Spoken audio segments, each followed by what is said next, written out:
اعوذ باللہ من الشیطان الرجیم بسم اللہ الرحمن الرحیم ولا تلبسوا الحق بالباطل وتکتموا الحق وانتم تعلمون، اور نہ گڈمڈ کرو حق کے ساتھ باطل کو، اور مت چھپاؤ حق کو درا حالے کہ تم جانتے ہو۔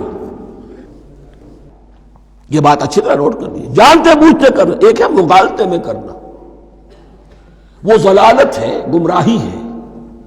ایک جان بوجھ کر کرنا، حق کو پہچان کر اسے رد کرنا، یہ پھر اللہ تعالیٰ کے غضب کو دعوت دینا ہے، ریت آف اللہ، اس کے غضب کو دعوت دینا ہے کہ حق کو پہچان کر اس کی نفی کی جائے۔ وانتم تعلمون، علماء یہود قرآن مجید میں آگے چل کر آئے گا، ایسے پہچانتے تھے محمد کو اور قرآن کو جیسے اپنے بیٹوں کو، یعرفونہ کما یعرفون ابناہم، ایسے پہچانتے جیسے اپنے بیٹوں۔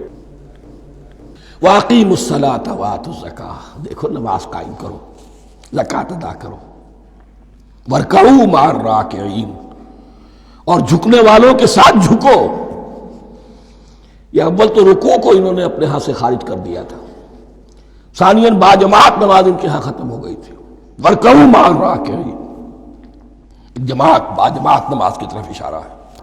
أَتَأْمُرُونَ النَّاسَ بِالْبِرِّ وَتَنْسَوْنَ أَنفُسَكُمْ، کیا تم لوگوں کو نیکی کا حکم دیتے ہو، تقوی کی، پارسائی کی تعلیم دیتے ہو؟ میں کہہ رہا ہوں نا کہ اصل میں مخاطب کون ہے؟ علماء یہود۔ اس آیت سے ثابت ہو گیا عالم ہمارا بھی جب بھی کھڑا ہوگا اونچے سے اونچا آواز کہے گا، اعلیٰ سے اعلیٰ بات کہے گا۔ اکثر و بیشتر کا حال یہ ہے کہ ان کا اپنا کردار دیکھیے تو کوئی مناسبت ہی نہیں اس سے کہ جو وہ بات کہہ رہا ہے، جو لوگوں کو دعوت دے رہا ہے اس پر خود عمل نہیں۔ تو یہی در حقیقت علماء یہود کا کردار بن چکا تھا۔ أَتَأْمُرُونَ النَّاسَ بِالْبِرِّ وَتَنْسَوْنَ أَنفُسَكُمْ، کیا تم لوگوں کو نیکی کا حکم دیتے ہو اور خود اپنے آپ کو بھول جاتے ہو؟ وَأَنْتُمْ تَتْلُونَ الْكِتَابَ، اور یہ سب کچھ تم کر رہے ہو اس حال میں کہ کتاب پڑھتے بھی ہو، تورات پڑھتے ہو، صاحب تورات ہو۔ ہمارے بھی بہت سے علماء کا، علماء سو جنہیں ہم کہتے ہیں، حال یہ ہو چکا ہے، خود بدلتے نہیں قرآن کو بدل دیتے ہیں، ہوئے کس درجہ فقیہان حرم بے توفیق۔ جو صورتحال ہے صرف قرآن کا متن بچا ہوا ہے، اس کے مفہوم میں، اس کی تفسیر میں، اس کے ترجمے میں تو تحریفیں موجود ہیں، بڑی بڑی تحریفیں موجود ہیں، متن بچا ہوا ہے، وہ اس لیے کہ اللہ تعالیٰ نے اس کی حفاظت کا ذمہ لیا ہے۔ وَاسْتَعِینُوا بِالصَّبْرِ وَالصَّلَاةِ، اور مدد حاصل کرو دو چیزوں سے، صبر اور نماز۔ یہ صبر کا لفظ یہاں پر بہت قیمتی ہے، بہت بامانی ہے۔ علماء سو کیوں وجود میں آتے ہیں؟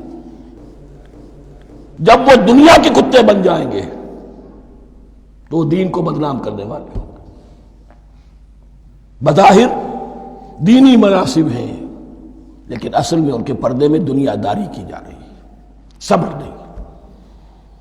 بس صبر کے ساتھ اور نماز کے ساتھ، اس لیے کہ آپ صحیح راستے پر آئیں گے۔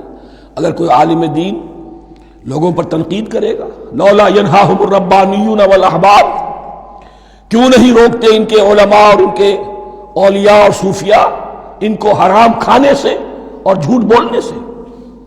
اگر کوئی شخص روکے گا اس کو پھر نذرانے تو نہیں ملیں گے، اس کی خدمتیں تو نہیں ہوگی۔ اگر تو دنیا میں صبر اختیار کرنا ہے تب تو آپ حق بات کہہ سکتے ہیں، اور اگر دنیاوی ایمبیشنز ہیں تو پھر آپ کو کہیں نہ کہیں کمپرومائز کرنا پڑے گا۔ وَاسْتَعِینُوا بِالصَّبْرِ وَالصَّلَاةِ، صبر اور نماز۔ وَإِنَّهَا لَكَبِیرَةٌ، اور یقیناً یہ بہت بھاری شے ہے، بہت بھاری شے ہے۔ عام طور پر خیال یہ ہے کہ انہا کی ضمیر صرف صلاۃ کی طرف جاتی ہے، نماز بہت بھاری ہے۔ ایک رائے یہ ہے کہ نہیں، یہ پورے طرز عمل کی طرف جا رہی ہے، یہ طرز عمل کہ خود صبر کرو، اس دنیا میں صبر کرو، دنیا اور دنیا کے متعلقات میں کم سے کم پر قانے ہو جاؤ، اور حق کا بول بالا کرنے کے لیے میدان میں آ جاؤ، یہ طرز عمل۔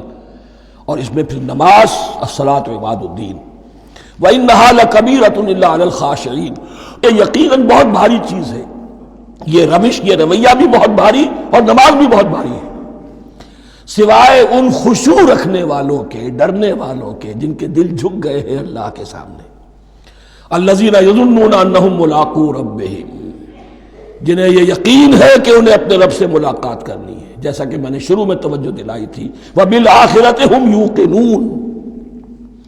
یہ ایمان بالآخرت ہے جو انسان کو سیدھا رکھتا ہے عمل کے میدان میں۔ الَّذِينَ يَظُنُّونَ أَنَّهُمْ مُلَاقُو رَبِّهِمْ وَأَنَّهُمْ إِلَيْهِ رَاجِعُونَ، اور جنہیں یہ یقین ہے کہ بالآخر اسی کی طرف ہمیں لوٹنا ہے۔ صدق اللہ العظیم۔